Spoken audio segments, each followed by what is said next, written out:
Chemical ಸ್ಪ್ರೇನ ಕೊಡ್ತಾ ಇದ್ವಿ. Trips, mites, larva ಎಲ್ಲ ಪ್ರಾಬ್ಲಮ್ ಬರ್ತಾ ಇತ್ತು. ಮಾಡಿದ್ವಿ, ತುಂಬಾ ಚೆನ್ನಾಗಿ ಬಂದಿದೆ.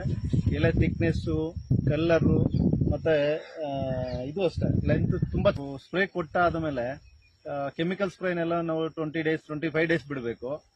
ಈ ಲೀಫ್ ಗಾರ್ಡನ್ನ ಬರೀ 10 to 12 days ಅಲ್ಲಿ ನಾವು ರೇಷ್ಮೆ ಹುಳುಗೆ ಕೊಡಬಹುದು.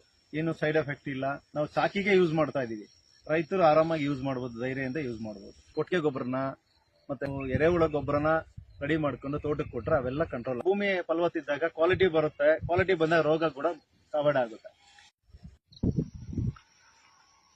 ನಮಸ್ಕಾರ ಎಲ್ರಿಗೂ.